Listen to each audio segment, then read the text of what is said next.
Oi, gente, o meu nome é Júlia, sou professora de História e a aula de hoje vai ser sobre iluminismo. E antes de a gente começar esse conteúdo tão importante para a sua prova do Enem, eu vou pedir, como sempre, para vocês, alunos, estudantes e quem estiver também assistindo esse vídeo e que chegue esse vídeo para você, compartilhe, comente, curta, é muito importante para o nosso canal aqui, que é um canal focado no vestibular, focado em matérias e conteúdos que caem realmente na prova e que a banca do Enem vem cobrando bastante nos seus vestibulares ano a ano.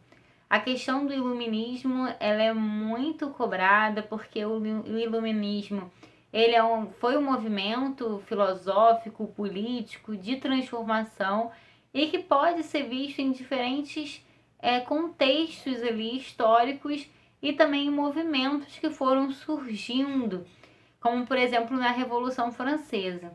Então, para a gente começar essa aula, o iluminismo ele pode ser entendido por esse movimento ali em meados do século XVII e indo já para o século XVIII, que é considerado o século das luzes, um século de transformação. Então, a palavra iluminismo vem da palavra iluminação, então novas ideias surgindo e também vem como um contraponto, né? Vem como uma forma de rompimento, de afastamento de um período de trevas, entre aspas, que foi o período da Idade Média na Europa, onde muitos estudiosos e filósofos da época diziam que a Idade Média, por ter sido um momento mais estagnado, de menos liberdade de expressão. Na Idade Média não tinha liberdade de expressão, não havia o direito à propriedade privada, não havia direitos civis de igualdade. Então, esses filósofos iluministas, que posteriormente a gente vai tratar aqui também nesse vídeo, criticavam esse período anterior e propunham uma outra forma de enxergar, de ver o mundo. Então a Idade Média ela era um parâmetro aí para falar, olha, isso aqui a gente não quer. E aí a gente vai começar a ver a divisão de fato do lugar, né, da razão e do lugar da tradição. Então sempre associando a razão ao pensamento, ao racional, à experiência, a questão empírica ali da ciência, a experimentação. A gente vai ver também a ideia de que todo conhecimento deve ser construído a partir de um pensamento racional, lógico. Então essa defesa foi muito forte durante o Iluminismo e do outro lado a gente tem a questão da tradição. Então é muito forte o pensamento teológico, religioso, com a influência da Igreja Católica que na Idade Média predominava. Então o iluminismo vem trazendo então essa força desse conhecimento racional, desse uso da razão, da experimentação e observação, e vem cada vez mais e vai cada vez mais se afastando do pensamento religioso.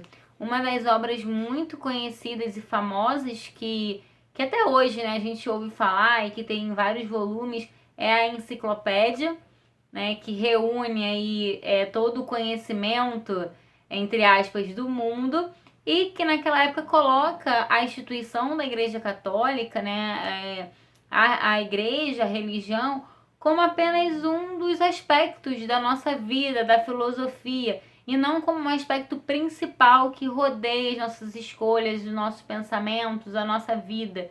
Então já retira a religião católica, no caso, naquela época na Europa, do seu status ali elevado, do patamar onde ela se encontrava na Idade Média. Então isso já foi uma mudança também bastante forte na época do Iluminismo. E, claro, o Iluminismo ele veio trazendo novas inovações, principalmente no campo da ciência. Então, novas obras de arte, vemos também novos questionamentos, mais questionamentos, esclarecimentos. A gente vem também vendo a criação do balão de ar quente, da questão da classificação das espécies de animais, de plantas. Vemos também a descoberta de novos elementos químicos, das escalas do tempo. Tudo isso, o iluminismo, essa época de mudanças, veio trazendo, e isso é muito importante também. E esses filósofos iluministas, esses pensamentos iluministas, pensadores, eles também vinham com uma ideia muito forte e crítica de um governo que era, né, o governo que predominava na época, que a gente conhece como Antigo Regime. Então o iluminismo criticava bastante o Antigo Regime, que era pautado principalmente em 3 características que a gente pode falar aqui brevemente, que era o absolutismo, ou seja, o poder absoluto na mão do monarca, e onde tinha também e vigorava a teoria do direito divino dos reis, que dizia que o monarca ele estava ocupando aquele cargo e estava com aquele poder absoluto pela vontade de Deus. Deus estava de acordo com aquilo. Então, os monarcas se pautavam nessa teoria do direito divino dos reis. O Antigo Regime ele também se pautava na prática econômica do mercantilismo, ou seja, práticas ali econômicas de intervenção, né, na economia. Então, o Estado intervinha fortemente na economia e nos assuntos econômicos daquela época. E o Antigo Regime ele vem trazendo também uma sociedade de privilégios, a questão da desigualdade social, a divisão de classes. Então, a gente pode pensar naquela figura da pirâmide, onde tem o clero, a nobreza e a plebe, né, que seria ali a burguesia, digamos assim, que eram os trabalhadores livres, pobres, camponeses, enfim, a maioria da população.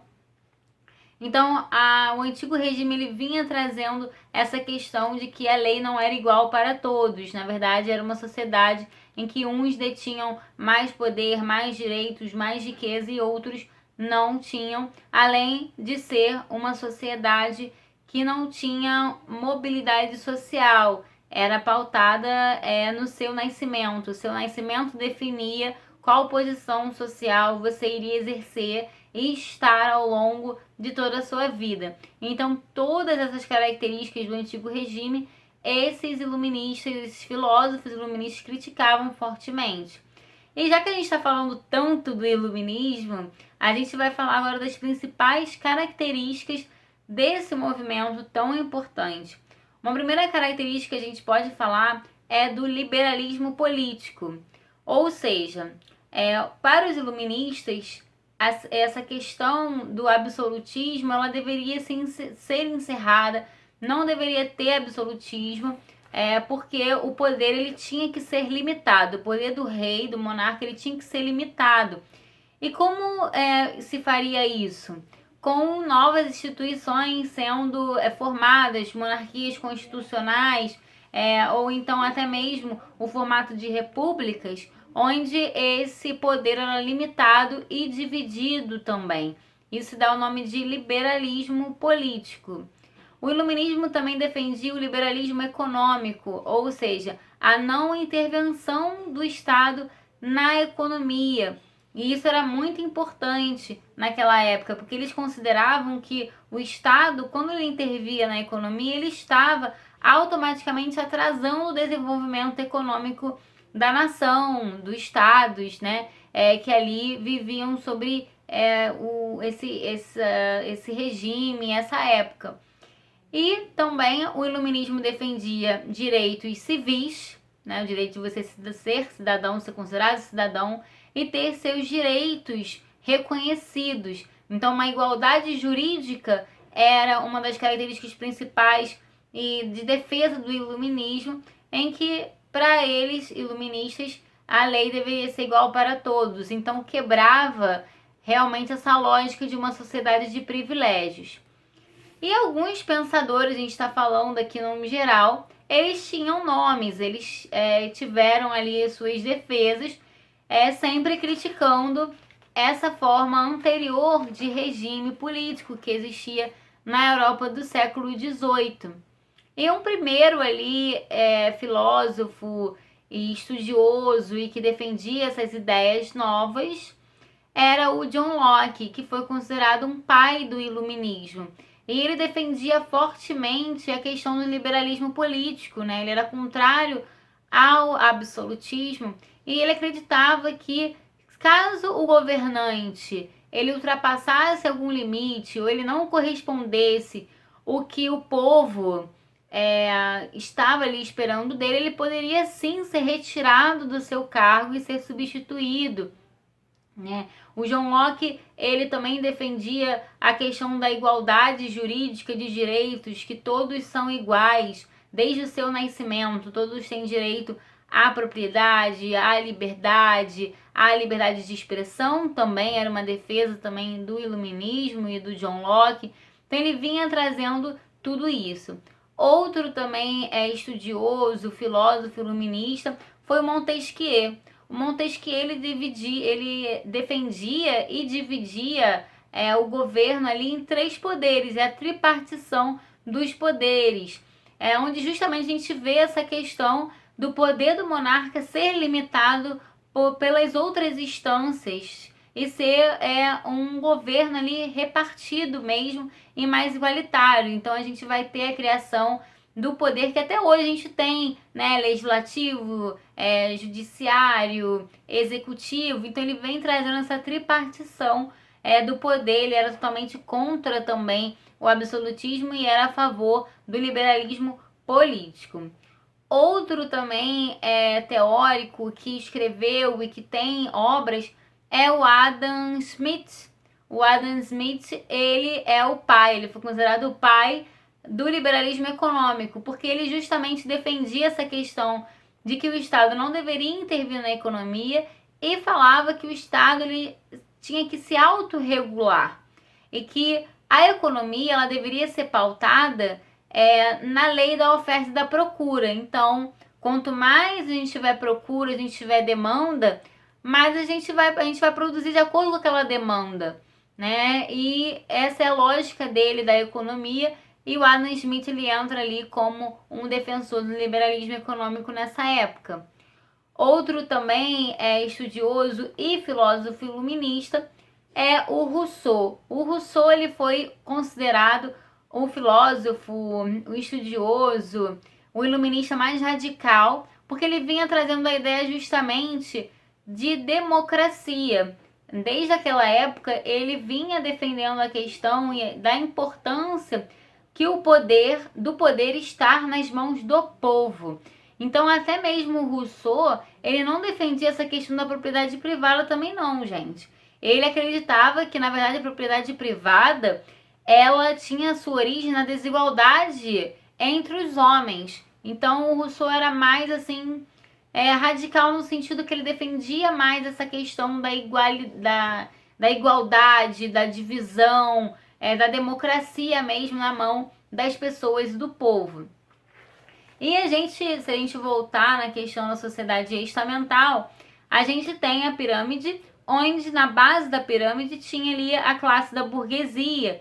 E essa classe da burguesia, o que aconteceu, né, na época do iluminismo, dessas ideias, no século XVIII, a gente vai ver, principalmente na França, que é considerado o berço do iluminismo, vamos ver a burguesia, essa classe ali, ganhando força cada vez mais, se inspirando nessas ideias e utilizando essas ideias como base para fazer a sua revolução. E aí, no século XVIII, temos também o acontecimento da Revolução Francesa, um outro também importante capítulo da nossa história mundial. Então, isso também é muito importante nessa temática do iluminismo. O iluminismo francês, ele persistiu nos ideais, nos imaginários, nas defesas de muitos historiadores, muitas pessoas da época que começaram a fazer movimentos de resistência, de emancipação, de direitos. Todo mundo se inspirou nesse iluminismo francês. E a gente tem, por último, né, por último do último, a gente tem o Thomas Hobbes. O Thomas Hobbes, ele também defendia que o Estado não deveria intervir na economia, então ele era contra a intervenção do Estado na economia.